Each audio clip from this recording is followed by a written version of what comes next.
This evening, the title of the talk is from the teachings of Dogen from the 13th century, Soto lineage of Japan.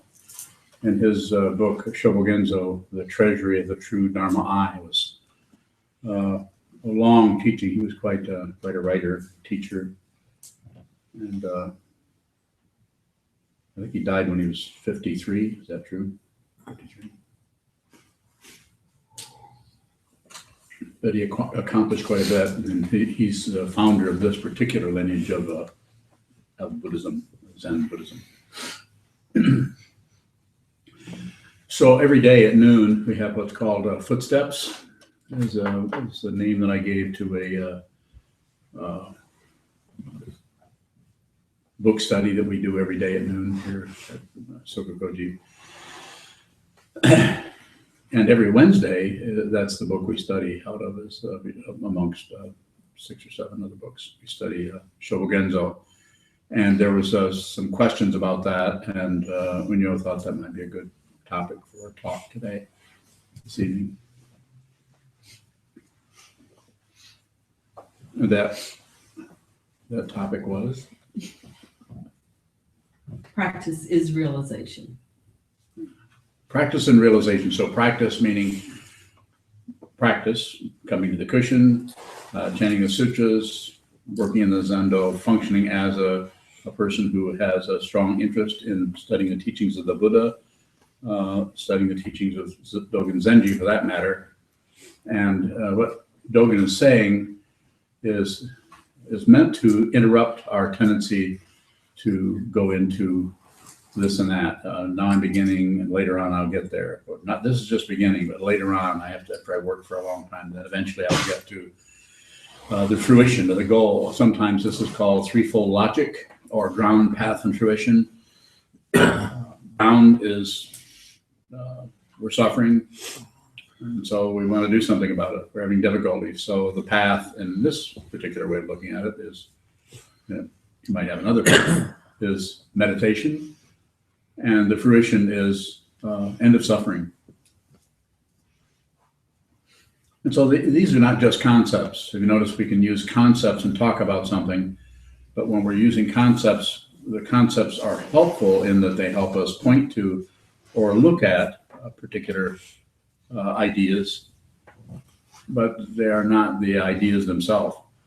So sometimes we get that confused in our enthusiasm to get to the situation. We kind of get stuck with the concepts. It's like getting stuck in a menu and starving to death. Sometimes called fundamentalism. When someone is fundamentalist about anything, they're just talking about the hard rock, immovable concrete aspect of things. Very hard for something to live and breathe in that area. Some of us have been exposed to a fundamentalist, spiritual, so-called spiritual or religious path. Not easy, very difficult. It can be very difficult to try to live in that particular situation. So the idea there that practice and realization are not separate is to, again, to help us see and help us, encourage us to continue to practice no matter how we feel about it. Because when you, to put it very simply, when you sit down on a cushion, face the wall, like all of you have done this evening, I think everybody has. The only person that came in late was probably Richard. Richard comes in other times and sits. But everybody got a little bit of an experience of sitting there either this way or this way. And what's going on? Not much. Probably, I mean, it could be any, I'm going to list a few things, and maybe you're doing one of these, maybe there's something completely different that you're doing. Daydreaming, that's possible. Snoozing, that's possible. Just feeling boredom. Having a lot of discursive thought or thinking around, WTF. Why should I even be doing this? What's this about? Why did I even come here? I'm never coming here again. This place sucks, or this is wonderful. I love this. I feel like I'm just about ready to awaken, or I feel like I'm on the verge of seeing something very powerful, very true. Or you might just be there and not much is going on at all.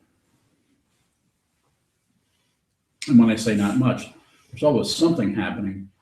But when I say not much, I'm saying that even though there's something happening, it's very, very simple. It's a very, very simple object. One of the objects of the six sense fields. Sound, sound. It's not, we don't take the sound and run into some kind of discursive or circular, triangular, rectangular thought about something, about what it is, what it should be, what it could have been, and so on and so forth. We get ourselves tangled up in a conceptual knots, all with the motivation to try to feel better. Usually that's what we're trying to do. Not feel quite so crummy.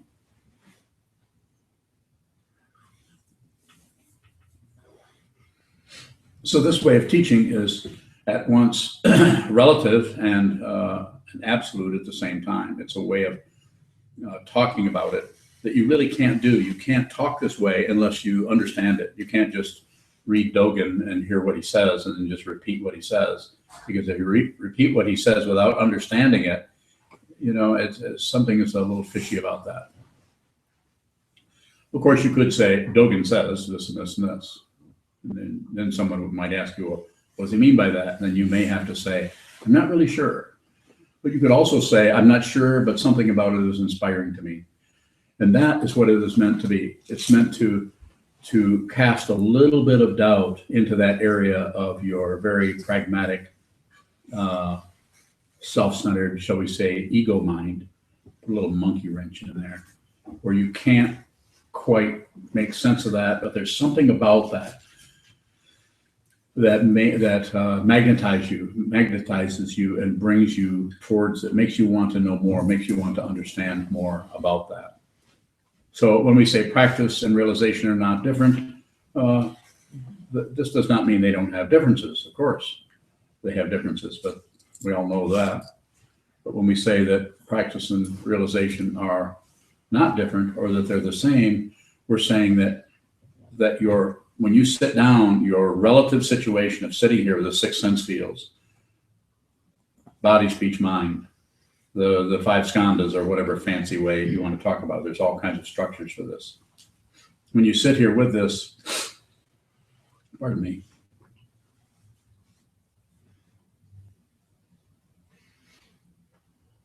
we become very materialistic about what this is. We look for something other than what is right there. We begin to look for, well, this can't, we start to talk to ourselves, and we might even say, well, this can't be it. This is too simple, too ordinary. Pardon me.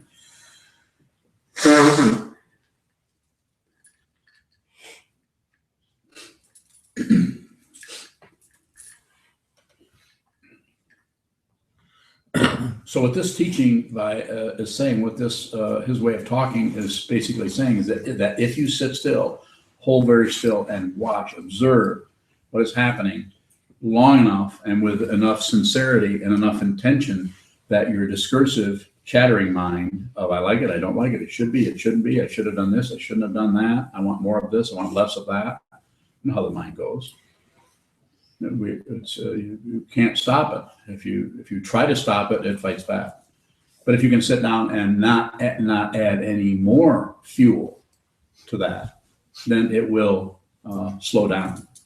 Pardon me again, I'm beginning to leak.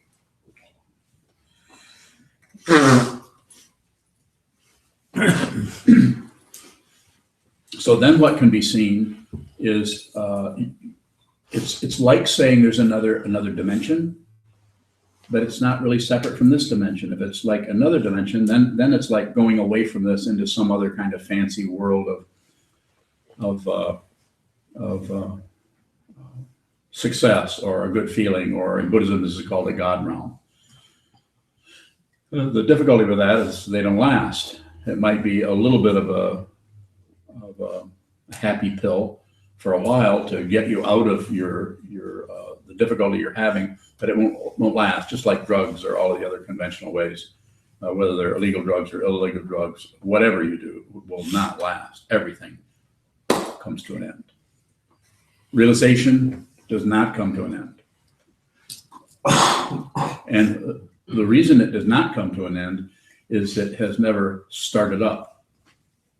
Only things that start up can stop. Have you noticed? If it starts up, it can stop. Very simply. The body starts up at birth and stops at death. But what has not started up will not cease. Unborn, unceasing with a nature like the sky is a traditional way of saying that. Unborn, unceasing.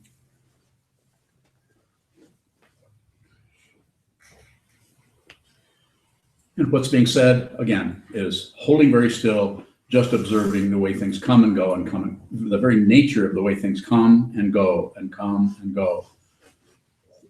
To see those very clearly without adding, without accepting, rejecting, or looking away, without any of this, what in Buddhism is called the three poisons, without accepting it, passion, without rejecting it, aggression, and without shutting down on it or ignorance, without doing anything. This is why the awareness practice, whatever tradition it is in, is so incredibly powerful. Why the practice of strengthening the seeing part of the seeing, the hearing, just simple hearing, just simple seeing, without anything extra. When you do this, what this feels like initially is like you don't know what you're looking at.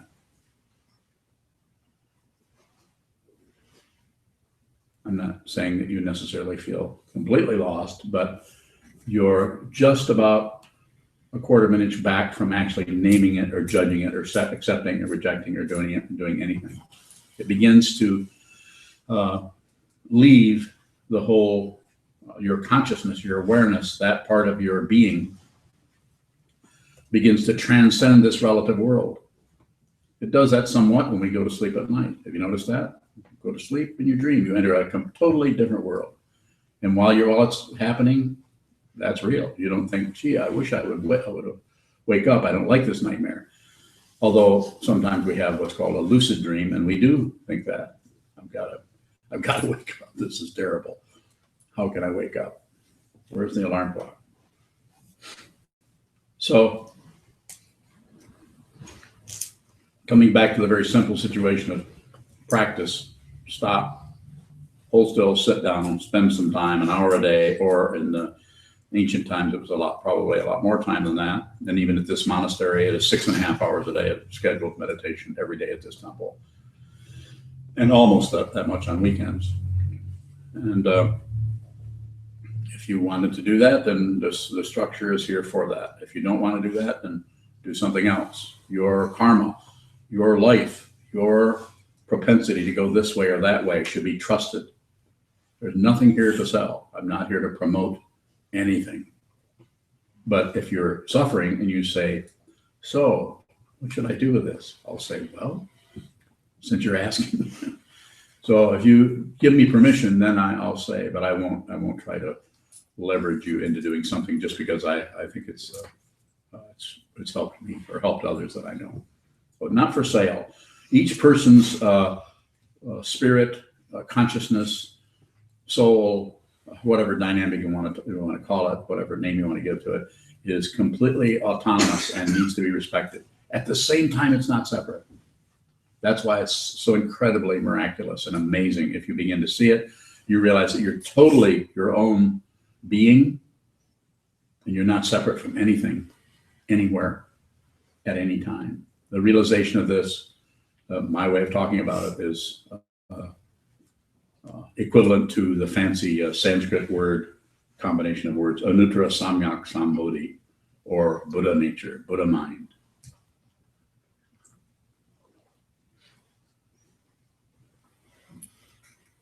One last time, sit down, hold still, and just your very first initial seeing of this is called beginner's mind. And beginner's mind, once it is understood for the what that concept is pointing to, then you can actually do that. How do you do that? You do that by seeing the way you wander away from it. If you see the way you wander into concepts and what is called, my teacher Chogyam Trungpa Rinpoche called spiritual materialism, you see how you have some kind of gaining idea about your practice. We're not saying that we shouldn't want to feel better, but we're not talking about it that way. But we're saying that to do spiritual practices for some kind of gain on the part of our self-centeredness or our ego is spiritual materialism. Questions are good. We have them.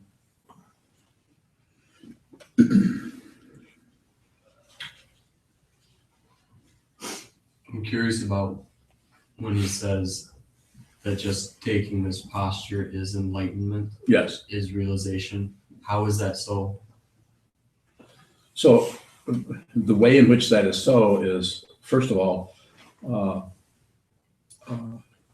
nothing is separate, but we don't realize that. So we keep differentiating between things based on all the qualities that are going this way or going that way, light, dark, cold, warm. And so we differentiate. But if our understanding is such that we see what is fundamentally true, then nothing is separate from awakening ever. It's never separate. It's just separated. So it's not separate. It's like you can't be separated from your, from your mother. I mean, you are, but you really never can be separated. You're separated, fundamentally separated. You're separated, but not really, not completely. More deeper question. In what way is it not realization? It's not realization in that you don't realize it. So if you don't realize it, then it's like you're not open to that. And the idea would be to sit down and see the way in which you're not open. That is what begins to create the openness, to actually acknowledge the negativity. Usually what we're doing is we're trying to get away from the negativity. We're trying to fluff ourselves up and feel better, and we'll do it with whatever we can. We might, instead of doing that, someone might say, that chicken taza is all well and good, but those guys sitting along the wall looking at the wall for hours on end, I like to listen to a little Rolling Stones. I mean, turn down low, of course. Or maybe you want to listen to, what other music? Maybe you want to listen to some hip hop music. But something you want to listen, you want to, light some incense, burn a candle, or contemplate a mandala, or look out, or go into the woods and on a beautiful summer day and look at the flowers and the trees. Don't misunderstand. I'm not saying you shouldn't do that. We all love to do that. Just don't call it meditation. You could call it contemplation, but it is not an exercise, it's not an exercise that strengthens the awareness. It is called entertainment or enjoyment or recreation. It's fun. Meditation is not necessarily fun because what you're doing is you're going against the bureaucracy of ego that wants to have power, that wants to have its own way, that wants to have what it wants through the sense fields. We're addicted. There's only certain things we call addictions. But if you look at the 5 sense fields, 6 sense fields, including the mind, there's addictions going on everywhere. And they're just all over the place. It's like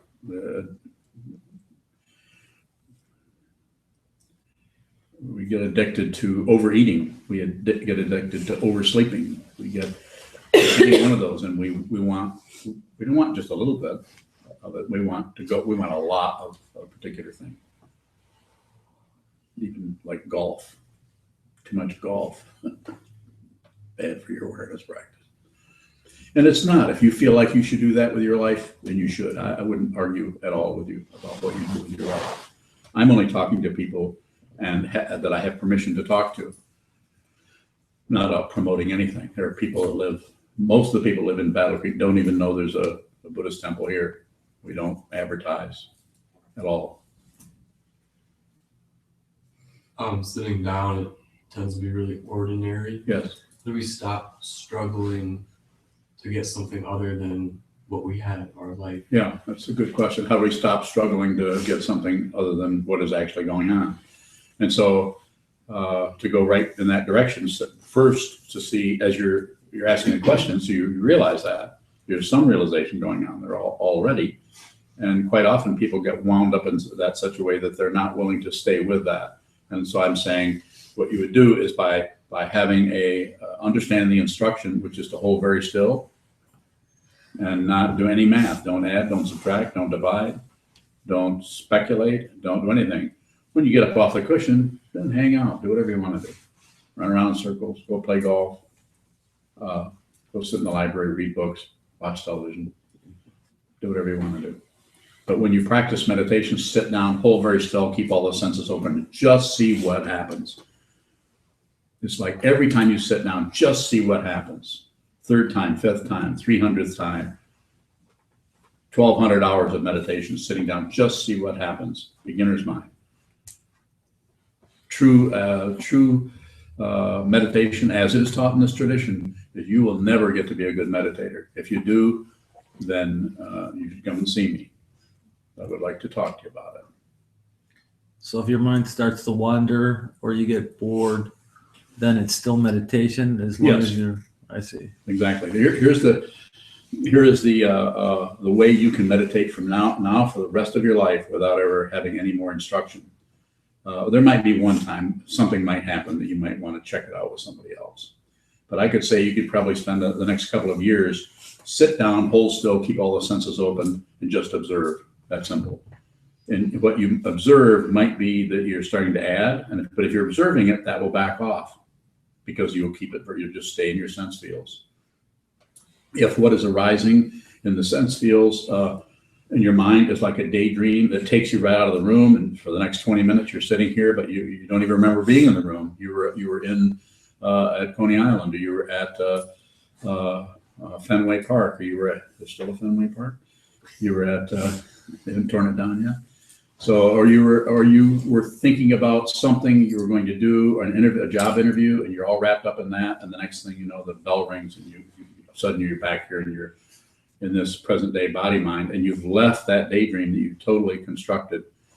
That's still meditation, and the reason it's meditation is for you personally. You probably had to do that. You will might have to do that a lot before your sitting practice will eventually catch up with your discursive mind, and it will start to find it's like seeing an engine that's running, and you're looking at it, you're seeing all these hoses and wires, and you're just looking at it, you're just watching and watching, and eventually you see where it's getting its fuel from, and you go snip. So the mental follows the physical and environmental factors then? To some extent, yes. Mental processes, body, speech, mind, all of that whole construct is not really separate. It separates to someone who is realized. The separation is minimal. It's just happens in relationship to whatever's happening in front of that person. But if nothing has happened, then that person does not particularly daydream. More? Good question. Thank you. I'm curious about that. When you said that person does not necessarily daydream, what does that mean? I'm saying that a person who has realized doesn't necessarily entertain themselves with a lot of speculation about different things, or isn't necessarily thinking about a lot of things other than where they're at. Does that emotion still come up? Mm-hmm. Yeah, it does, and it may depending on the causes and conditions that particular person is involved in, it may be really intense, but it doesn't happen to a self. It doesn't happen to a solid being. That being has been seen through and has been seen to be discontinuous. Who we think we are we think of ourselves as solid people, beings. We're not, but that's not something to be believed just because I say that. They don't even expect you to, wouldn't want you to. I often say to people when at the end or in the beginning of a Dharma talk, don't believe anything I say. Trust your own intelligence. If I can help you, then I'm happy to do that. If you feel like what I'm saying helps you or inspires you or in any way, then I'm happy to talk to you. But I'm not asking you to believe anything. Walk out of here and forget everything. If I've said anything important, if any connection has been made, you won't be able to forget it. Sheldon. What's the difference between the daydream that a person has realized is having and the one that I'm having when I'm sitting? No difference in the daydream. What is different? I believe it. That would be a good way of saying you believe your daydream. Someone who has realized may or may not believe their daydream, but what the fundamental thing there is there's no one having the daydream. There's no solid being having the daydream. So there's no big agenda about the daydream.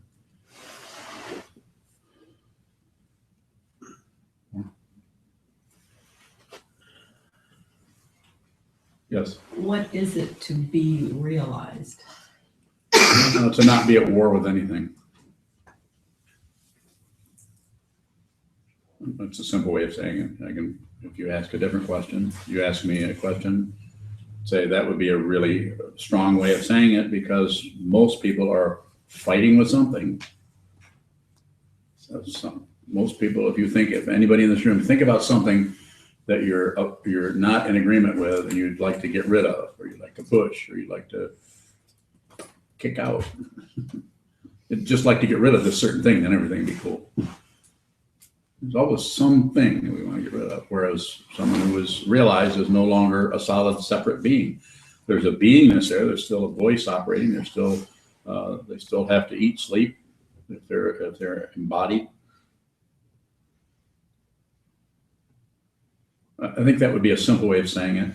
And again, it doesn't mean that this person is some kind of a pushover, that you could come and stick a gun in their face, and if they're clear, they might take that gun away from you and knock you out of the head with it. And they may not. They might say, "Go ahead and shoot," as Trumper and Vijay once did when someone pointed a gun at him. At least that was a rumor. I wasn't there.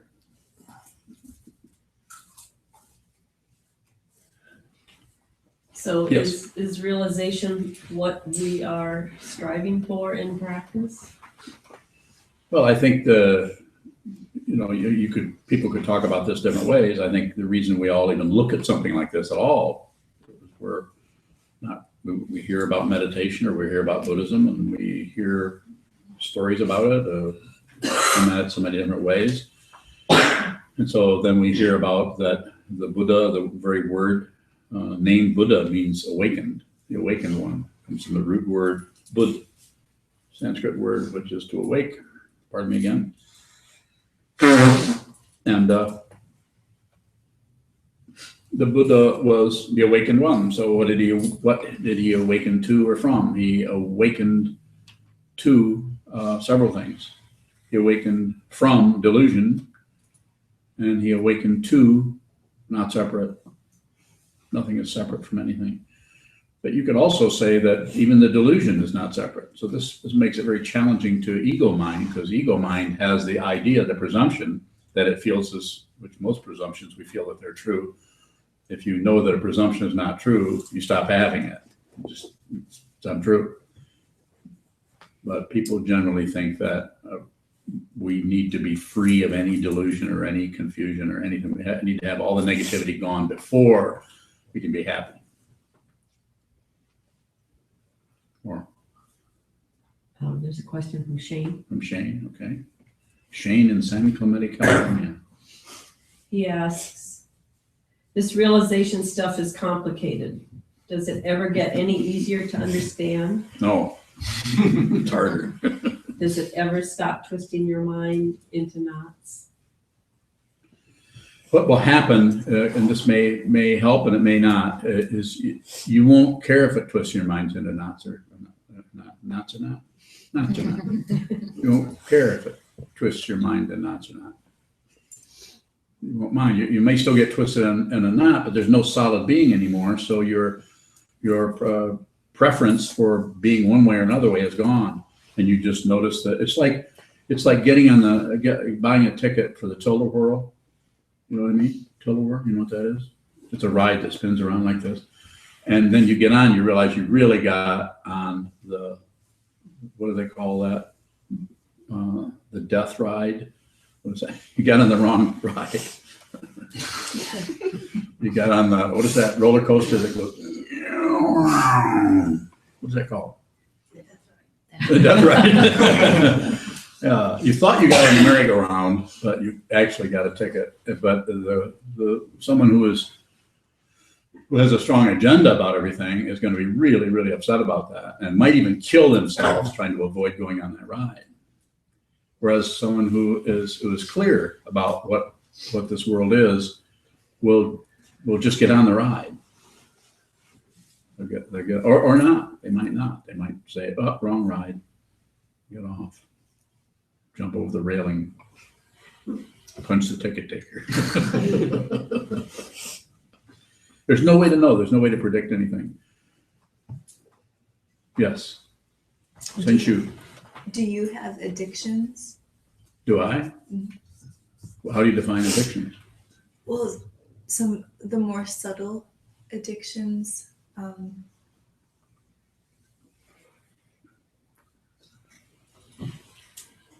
don't know. Well, then you can't ask a question if you don't know. Are you addicted to not knowing? Please come. I'll answer your question. I'm just thinking of noticing some of my own addictions, like certain thought patterns, or wanting certain comforts or behaviors, and I'm wondering if we should try to not engage those. I can respond to both aspects of the question. Yes, I have things that I would call addictions, but I'm not concerned with them. So, and the other thing I would say is, I think it's up to you what you should do with that. I've had people ask me about certain things that most people would consider absolute addictions that are I think the drug ones are difficult because they can kill you. So I think if you're going to do some of these, especially we've had so many people come here to practice who are in recovery, as the word usually is used, who have died from heroin overdoses. It's a horrible thing, but it's all tied into all that addictive behavior. So that's why I say that meditation isn't something that's going to help you recover from it, but it might help you be more aware of the way you deceive yourself around the addiction. More awareness in there so that you can see the way you lie to yourself, or try to make excuses for, the simple one is, well, gee, I've gone 3 days without a cigarette. I deserve a cigarette as a reward so that I can keep doing another 3 days without a cigarette. So it's kind of sneaky stuff. I think it's very important for each person to work with that themselves. And so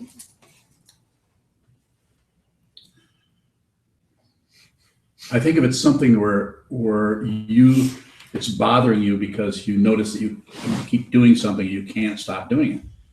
And then it feels, we look for a name, and what do we come up with? Addiction, because that's what's out there these days. We don't call it, I just really like to do that. It becomes pathological or something. So I don't know. I think it's really important for each person, him or herself, to look very closely at that and not take anything for granted. Go really deeply into it. Because if you don't do that, then it just becomes trying to follow a rule, whether you laid it on yourself or whether somebody else did, and try to live up to that. And sometimes by doing that, we're really ignoring whole big, huge pockets of negativity that function like pitfalls or traps. We've talked about that before. Things that you're going along, you think you've got it under control, which is a strange word to use when it comes to that.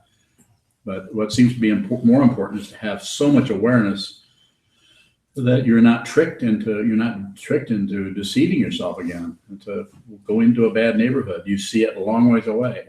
That's the image I quite often use for people. That awareness won't solve your issue or your problem necessarily, but it will help you see. Maybe you could say, maybe at a distance, you could see when you're starting to head into that, as they say, bad neighborhood, a long time before you get there, and you can find some way to avoid that or stay out of that or move away from that, especially if that's a dangerous area for you. So I think it's so individual. I think it should be looked at individually. My personal feeling is, and that's the only feelings I've been having lately, is that you should trust yourself and see what you personally need to do. And if you need help, try to find somebody that you resonate with, an actual person. Doesn't have to be a meditation teacher. It could be a good friend or somebody that you that you know is not going to bullshit you or help you bullshit yourself. So not easy. Yes, sir. You've talked about appreciation a fair amount in the past, and I'm wondering how you can appreciate, or how should we appreciate those negativities, those addictions, those things that cause us difficulty. Yeah. So the word appreciation, the way I use that, is not so much like in the conventional sense of appreciating art or appreciating property or any of those other ways of using that word, but more that you actually give whatever it is, the negativity that may be arising within you or within your partner, within your coworker, or within someone in your family. That negativity, to appreciate that means to give that a lot of room to be what it is. Don't give it 3 more seconds, give it 3 more minutes before you start to raise an objection or point out people's errors or point out your own errors. Blaming either direction is just as difficult. Don't blame.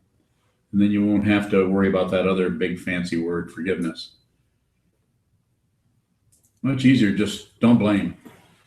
When I say much easier, probably not. I do lie sometimes.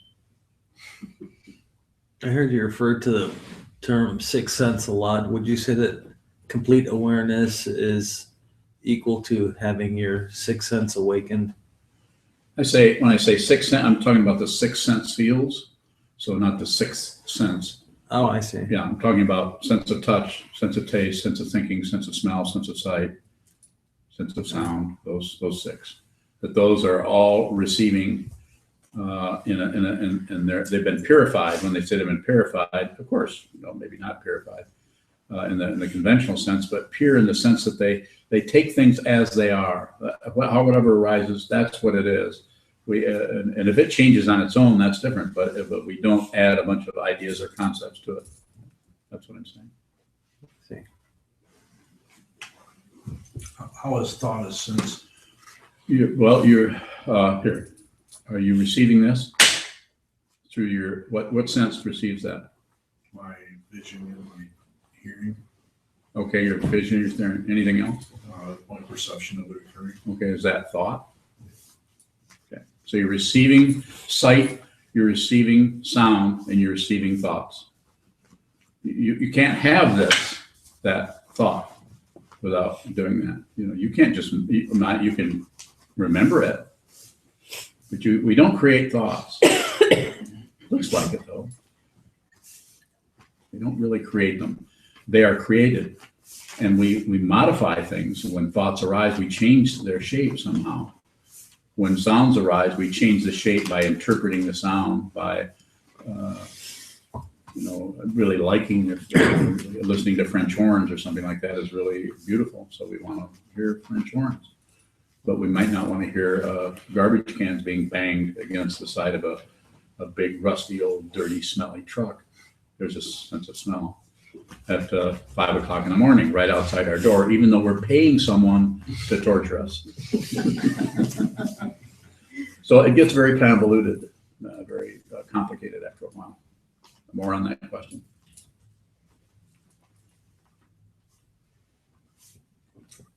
Okay. William Murray, Yes, William. he has a question and then a statement to follow up. Uh-oh. He asks, is realization noticed through both thought and awareness? I think it was discussed earlier, but I have more confusion around it, but don't know how to ask more specifically. So realization is of all the things that it is, it's probably closest to just awareness itself. The thought process wants to join in and explain it and conceptualize it, which it does. But it's a good question. I guess if I needed to really respond to that, I would say that it's like awareness, or it could even be awareness, but we're not sure. When I say we, I'm saying all of us over here. What's his his statement? You have a statement? Yeah, well, he said, I think it was discussed earlier, but I have more confusion around it. but don't know how to ask. Well, so William, the thing to do is to see the separation between thought, to actually look at thought so much that you begin to see, and this is might be helpful to everyone here. Most people's thought process is laminated to their awareness. It's very difficult for most people to just be aware without thoughts, to just look without having some kind of a thought arise. It's because it's frightening to ego to do that. Sit and look in someone's eyes for a while. Just pick someone out and look in their eyes. Like look into Ruby's eyes. That's absolutely frightening. How's it frightening? Because inside of your head, there's a whole universe. Yeah. So in other words, to be put in a situation of where your thinking process can't really protect you. So sitting and looking at someone, maybe not everyone, but some people just looking in their eyes is actually unsettling, because something about their, maybe not their eyes, but something about your karmic connection with them. Have you noticed that every person you meet, you feel different about, with no, if we stood everybody in a line and had 100 people walk in here, and of course I'd have to dance then. But if I had 100 people come in the room and each walk by and you shook their hands or hugged everybody or just looked at them or looked at them across the room, you'd feel differently about every single person. Some people you would like without knowing anything about them. Other people you would not like. And it wouldn't necessarily have anything to do with them being handsome or average or ugly or anything, but just something about their energy. You would sense it. And some of us are more sensitive to other people's energy than other people. Sometimes people are so sensitive that they get their own energy confused with other people's energy. This whole idea of the boundary between one person and the next gets very fuzzy the more you go into it. Unless there's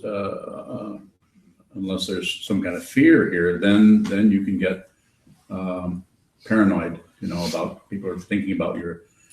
One time I had a friend years ago who came. He was mentally off balance, however you want to say it. I don't know. I can't diagnose him, but this is back in the '60s, a long time ago. It was somebody I went to high school with. He came to my house to visit, and he was okay in high school, but he'd slowly kind of gotten off from his, what did my mother used to say? Off his rocker. That was it. He's off his rocker. And that never made sense to me when I was young. And he came with the Sunday papers and showed me, in all seriousness, in the Sunday papers, in the funny papers where they were after him. He says, see what this is right here? And he would show me and show how that was an indication that somebody's out to get him. He was very paranoid. It was once kind of funny in a way, but it was really sad because I had no idea what to do to help him at all other than just listen to him. So I certainly didn't disagree with him. Further questions? We have a few minutes left. Anyone else on the line? Questions from anyone who hasn't asked a question or who has interest or has something coming up? Just raise your hand.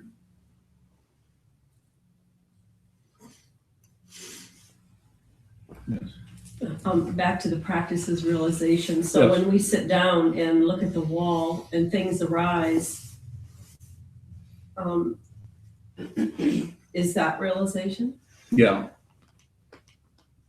It doesn't feel like it. I know, and so thank you. Yeah, thank you. That's the one thing I missed. How you feel about something is not important. I'm not saying it's not important from the point of view of not feeling good, but how you feel about your practice is beside the point. You're going to have emotions, positive, negative, neutral, all the time.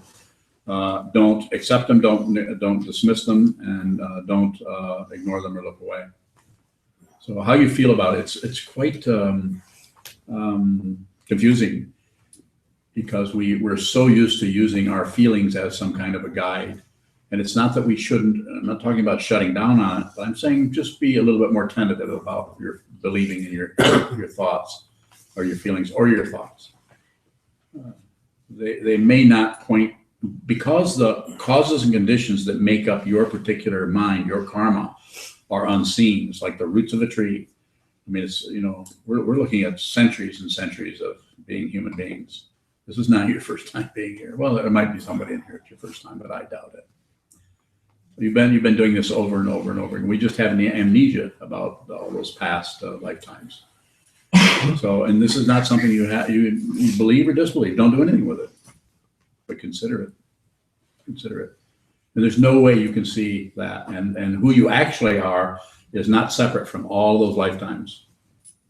Those are all separate. This is a separate one, and it won't be too long, maybe 100 years or 50 years or whatever, that you'll pass away, and then you'll probably come back and take another shot at being a human being. Or maybe you'll be something else.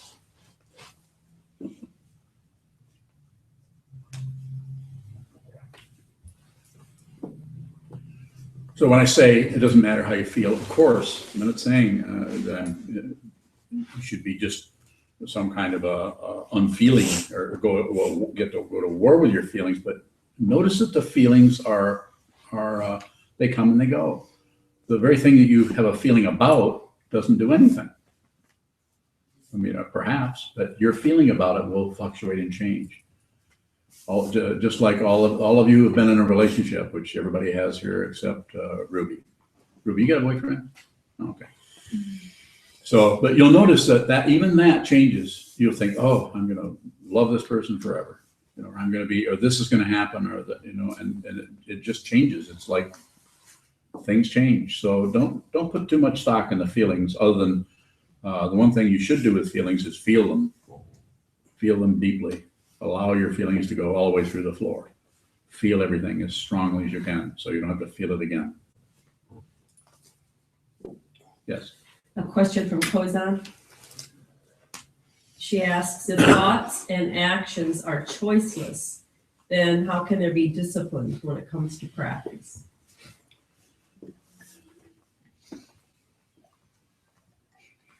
So the idea of thoughts and feelings being choiceless just means they come out of nowhere, and we don't have a lot of say-so about them. The discipline part is find the part of your life that you have some say-so about, and you do. Look, watch this. I can hold still, and everyone that was here did it for half an hour, whatever it was. Find the area of your very fluctuating, changeable life that you can hold that very still, and watch what continues to move. The discipline is not about following orders. It is about awareness. And so in order to have the awareness, have some strength and some priority, you have to, since you're asking me, you have to have as little happening as possible, so the awareness is free to see what actually is continuing to move. So by holding the body very still, this is the discipline part. By following a very definite form, which this is a form, chanting the sutras are forms. You're not going to understand these. To come in here, especially for some of you, and you're the first time, these sutras probably look ridiculous to you, and I don't care. Because I know that in order for these sutras, the chanting or any of the forms that we do here to really have an effect on your consciousness, on your awareness, you have to do it so much that it's just boring to do. You have to do it literally, I've even saying hundreds of times is not enough. More from Sokuzan? No, but from Gyokudo. Gyokudo? She asks, if you are realized, are you always practicing? Yes. Of course, nothing is always so there could be, but I'm from the point of view of her question, I would say yes, because everything is a practice. You've gone over the hill. You've gone over the not as in the military going AWOL, but you've gone past the point of no return, where everything you're doing is part of the path. You're turning everything into the path. And you receive a vow. The Bodhisattva vow is to be with all things. Just like the vow that we did when we put our robes and our rakusus on our heads and held our hands in Gasho and said, part of the thing that we said is, I vow to be with all things. That's the Bodhisattva vow. That means you're vowing to no longer go to war with anything, including your own mind. Yes, sir. Is everything part of the path before you realize? Yes, you just don't realize it.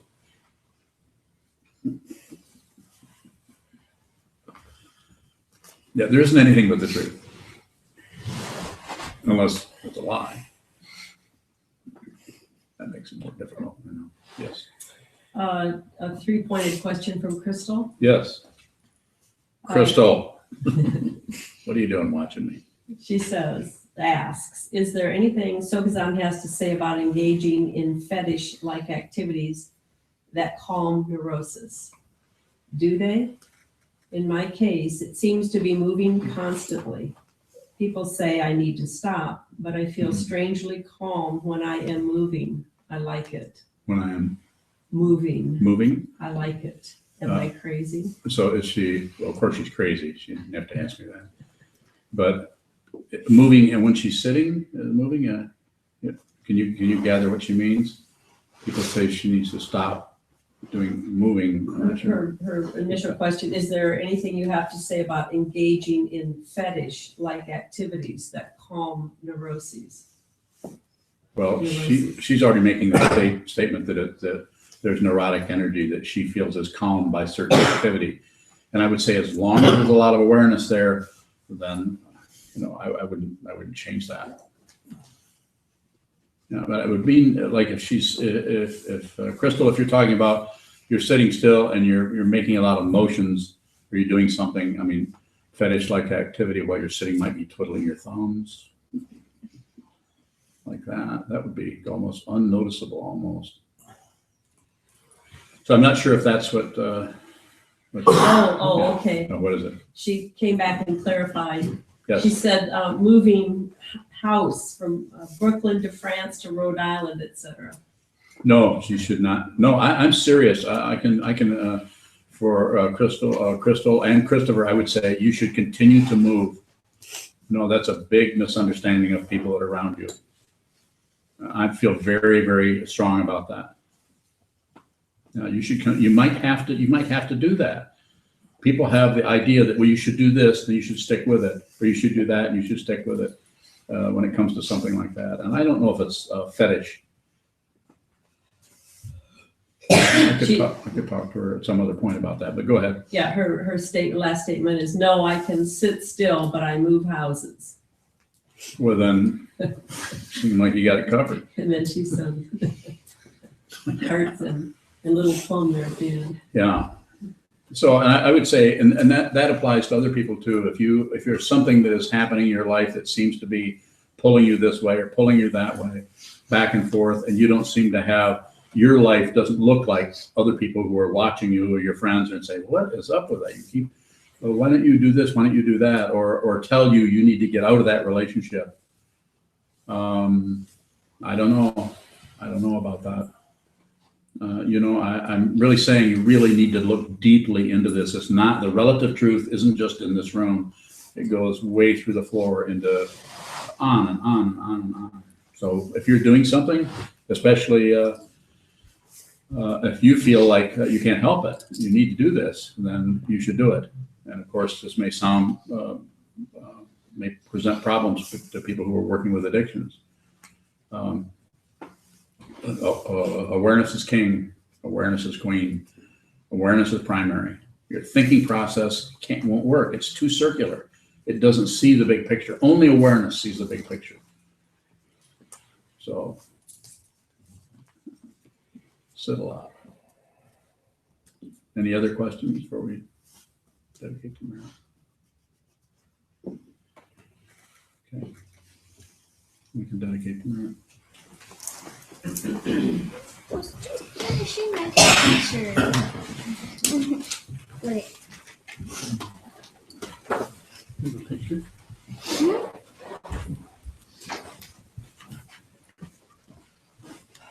The dedication of merit's in the back of your red books. May merit this penetrate into all places, so that we and every sentient being together can realize the Buddha's way. Jiro San Chi Chi Hu Shi Song Kosa, Mokoja, Kurumi. The 10 directions, the 3 worlds, all Buddhas, all venerable ones, Bodhisattvas, Mahasattvas, the great Prajna, Paramita,